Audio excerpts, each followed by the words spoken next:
ଅହଂ ଭାବରୁ କାମନା ବାସନାର ସୃଷ୍ଟି ହୁଏ। କାମନା ବାସନା ପୂରଣ ହେଲେ ବଢ଼ି ଚାଲେ, ଆଉ ପୂରଣ ନ ହେଲେ କ୍ରୋଧ ସୃଷ୍ଟି ହୁଏ। ଅହଂରୁ ଆସେ ଲୋଭ, ଈର୍ଷା, ହିଂସା, ପରଶ୍ରୀ କାତରତା ଓ ସ୍ୱାର୍ଥପରତା ସମେତ ବହୁ ଅପଶକ୍ତି। କୁହାଯାଇଛି ଯେ ହଜାର ହଜାର ପ୍ରକାର ରୂପ ଅହଂର ରହିଛି। ଅହଂ ଆଣିଦିଏ ଆତ୍ମଗର୍ବ, ପୁଣି ଆତ୍ମବଡ଼ିମା। ଅନ୍ୟମାନଙ୍କୁ ପାଦରେ ଦଳି ଦେଇ ନିଜେ ବଡ଼ ହେବାକୁ ଚାହେଁ ମଣିଷ ଏହି ଅହଂ ବଳରେ। ଅହଂ ଗଠନମୂଳକ କାର୍ଯ୍ୟ କରିପାରେ ନାହିଁ, କେବଳ ଧ୍ୱଂସମୂଳକ କ୍ରିୟା ହିଁ କରିଥାଏ। ଧ୍ୱଂସ, ସର୍ବନାଶ, ଦୁର୍ଦ୍ଦିନ, ଦୁଃଖ, ଦୁଶ୍ଚିନ୍ତା ସୃଷ୍ଟି କରିବାରେ ସେ ସିଦ୍ଧହସ୍ତ। ଅନ୍ୟ ପ୍ରକାର କୁହାଯାଇପାରେ ଯେ ଅନ୍ୟକୁ କଷ୍ଟ ଦେଇ ସେ ଆନନ୍ଦ ପାଇଥାଏ। ପରସ୍ପର ଭିତରେ ଦ୍ୱନ୍ଦ୍ୱ, କଳହ, ବିବାଦ, ମାରପିଟ ଓ ରକ୍ତପାତ ସେ ଘଟାଏ ଓ ଘଟିଲେ ବହୁତ ଖୁସି ହୁଏ। ଏହି ଅଘଟଣ ସବୁ ବ୍ୟକ୍ତି ବ୍ୟକ୍ତି ଭିତରେ, ଦେଶ ଦେଶ ଭିତରେ, ଧର୍ମ ଧର୍ମ ଭିତରେ, ଚଳଣି ଚଳଣି ଭିତରେ ଏହି ଅହଂ ହିଁ ଘଟାଏ।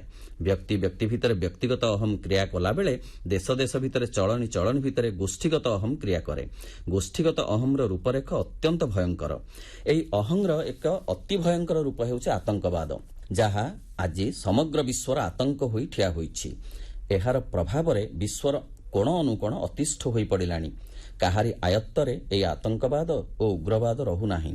ଏହାର ପ୍ରଭାବରେ କେଉଁଠି ଅଗ୍ନିର ଲେଲିହାନ ଶିଖା ଜଳୁଛି, ତ ଆଉ କେଉଁଠି ବନ୍ଧୁକ ଗୁଳିର ଶବ୍ଦରେ କାନ ଫାଟି ପଡୁଛି।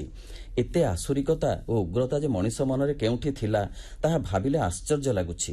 ଶ୍ରେଷ୍ଠ ଜୀବ ମଣିଷର ମଣିଷ ପଣିଆ ଯେ କୁଆଡ଼େ ଯାଉଛି, କିଏ ତାକୁ ଅପହରଣ କରି ନେଉଛି ବୋଲି ପ୍ରଶ୍ନ କଲେ ଉତ୍ତର ମିଳିବ ଅହଂ। ମଣିଷ ଏହି ଅହଂ ବଳରେ କେତେ ନୀଚ ସ୍ତରକୁ ଯାଇପାରେ, କେତେ ଦୁର୍ଦ୍ଧର୍ଷ ଦୁର୍ଦାନ୍ତ ହୋଇପାରେ, ତାହାର ନିଦର୍ଶନ ଆଜି ବିଶ୍ୱର ବିଭିନ୍ନ ଅଂଶରେ ଦେଖିବାକୁ ମିଳୁଛି। ଏ ସମସ୍ୟାର ପୂର୍ଣ୍ଣ ସମାଧାନ ଅହଂର ଦୂରୀକରଣରେ। ବ୍ୟକ୍ତି ବ୍ୟକ୍ତି ଭିତରେ, ଗୋଷ୍ଠୀ ଗୋଷ୍ଠୀ ଭିତରେ, ଦେଶ ଦେଶ ଭିତରେ ସହନଶୀଳତା ଆସିବା ପ୍ରଥମ ଆବଶ୍ୟକତା।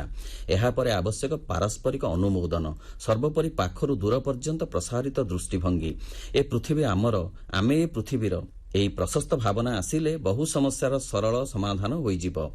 ମନରେ ରହିବ, ସର୍ବେ ଏଇ ଚରାଚର ପୃଥିବୀ ନିବାସୀ, ଆଉ କେଉଁ ପୃଥିବୀରୁ ନାହାନ୍ତି ତ ଆସି। ଏପରି ଅନୁଚିନ୍ତା ପାଇଁ ବିଶ୍ୱଜନୀନ ଭାବ ଏକାନ୍ତ ଆବଶ୍ୟକ। ମନେପଡ଼େ ଉତ୍କଳମଣିଙ୍କର ଅନୁଭବ ବ୍ୟଞ୍ଜିତ ଉକ୍ତିଟିଏ, ମୋ ପ୍ରାଣ ପ୍ରେମ ଧାରେ ଭାସିବ ଧରା, ହେବ ଏ ବିଶ୍ୱ ମୋର ପ୍ରେମ ପସରା। ଏଥିପାଇଁ ଲୋଡ଼ା ମାନସିକତାରେ ବିଶ୍ୱ ନାଗରିକତ୍ୱ। ମନରେ ଆସିବ, ମୁଁ ଏକ ସମୟରେ ମୋ ଦେଶର ଓ ସମଗ୍ର ବିଶ୍ୱର ନାଗରିକ। ତାପରେ ଉଦାରତା ବଢ଼ିବ ଏବଂ ବସୁଧୈବ କୁଟୁମ୍ବକମ୍ର ତତ୍ତ୍ୱର ପ୍ରୟୋଗ ସମ୍ଭବ ହେବ।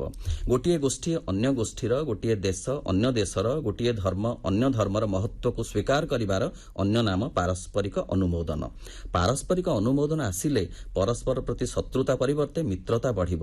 ଅନ୍ୟ ପ୍ରତି ଆନ୍ତରିକତା ବଢ଼ିଲେ ବହୁ ସମସ୍ୟାର ସମାଧାନ କଥାବାର୍ତ୍ତା ମାଧ୍ୟମରେ ସମ୍ଭବ ହେବ। ସେତେବେଳେ ଅନୁଭବ କରିହେବ ଯେ ଅସ୍ତ୍ରଶସ୍ତ୍ର ନୁହେଁ, କଥାବାର୍ତ୍ତା ଦ୍ୱାରା ହିଁ ବହୁ ସମସ୍ୟାର ସମାଧାନ ସହଜରେ କରାଯାଇପାରେ। ବିଶ୍ୱସ୍ତରରେ ମିଳିତ ଜାତିସଂଘ ତରଫରୁ ସ୍ୱେଚ୍ଛାସେବୀ ଅନୁଷ୍ଠାନମାନ ସୃଷ୍ଟି ହେବା ଆବଶ୍ୟକ, ଯେଉଁମାନେ କି ଜାତି ଧର୍ମ ବର୍ଣ୍ଣ ନିର୍ବିଶେଷରେ ବିଶ୍ୱ ବିକାଶ ତଥା ବିଶ୍ୱ ଶାନ୍ତି ନିମନ୍ତେ ଉତ୍ସର୍ଗୀକୃତ ହୋଇଥିବେ। ବିଭିନ୍ନ କ୍ଷେତ୍ରରେ ନୋବେଲ ପୁରସ୍କାର ବିଜେତା ତଥା ବିଶ୍ୱ ବିଖ୍ୟାତ ବ୍ୟକ୍ତିତ୍ୱମାନଙ୍କର ସହଯୋଗ ଓ ପରାମର୍ଶରେ ଏହି ସଂଗଠନମାନ କାର୍ଯ୍ୟକାରୀ ହେବା ଆବଶ୍ୟକ। ବିଶ୍ୱପ୍ରେମୀ ବ୍ୟକ୍ତିତ୍ୱମାନଙ୍କର ପ୍ରୟାସ ଓ ପ୍ରଚେଷ୍ଟା ଫଳରେ ବିଶ୍ୱରୁ ଅହଂଭାବ ଦୂର ହେବାର ପଥ ପ୍ରଶସ୍ତ ହେବ ବୋଲି ଆଶା କରାଯାଇପାରେ। ବିଶ୍ୱ ସମସ୍ୟାଗୁଡ଼ିକର ସମାଧାନର ଅନ୍ୟ ଏକ ବଡ଼ ଦିଗ ହେଉଛି ଆଧ୍ୟାତ୍ମିକତାର ବିକାଶ। ଆଧ୍ୟାତ୍ମିକତା ହେଉଛି ଭଗବତ ଅନୁଭବ ପାଇଁ ପ୍ରୟାସ। ଧାର୍ମିକତା ହେଉଛି ଚଲାପଥ ମାତ୍ର। ଯତୋ ମତ ତତୋ ପଥ ନ୍ୟାୟରେ ପଥ ଅନେକ, ମାତ୍ର ଲକ୍ଷ୍ୟସ୍ଥଳ ଏକ। ଧର୍ମ ଅନେକ, ମାତ୍ର ଭଗବାନ ଏକ। ଭଗବାନ ଭିନ୍ନ ନୁହନ୍ତି, ସେ ଏକ। ଏ କଥା ତତ୍ତ୍ୱତଃ ଠିକ୍, ମାତ୍ର ପ୍ରୟୋଗ ଦୃଷ୍ଟିରୁ ଠିକ୍ ବୋଲି ପ୍ରମାଣିତ ହେବା ପର୍ଯ୍ୟନ୍ତ ବିଶ୍ୱ ସମସ୍ୟା ରହିବ। ଯେଉଁଦିନ ଏ କଥାଟି ପ୍ରୟୋଗ ସିଦ୍ଧ ହୋଇଯିବ, ସେହିଦିନଠାରୁ ବିଶ୍ୱ ସମସ୍ୟାର ସମାଧାନର ମାର୍ଗ ସରଳ ହେବ। ଅତଏବ ଭିତରୁ ବାହାରୁ ଅହଂର ଅପସାରଣ ଓ ଆଧ୍ୟାତ୍ମିକତାର ପ୍ରସାରଣ ହିଁ ବିଶ୍ୱ ସମସ୍ୟାର ସମାଧାନର ଚାବିକାଠି କହିଲେ ଅତ୍ୟୁକ୍ତି ହେବ ନାହିଁ। ବିଶ୍ୱ ସମସ୍ୟାର ଦୂରୀକରଣ ହିଁ ବିଶ୍ୱ ବିକାଶର ଭିତ୍ତିଭୂମି, ଏଥିରେ ସନ୍ଦେହର ଅବକାଶ ନାହିଁ।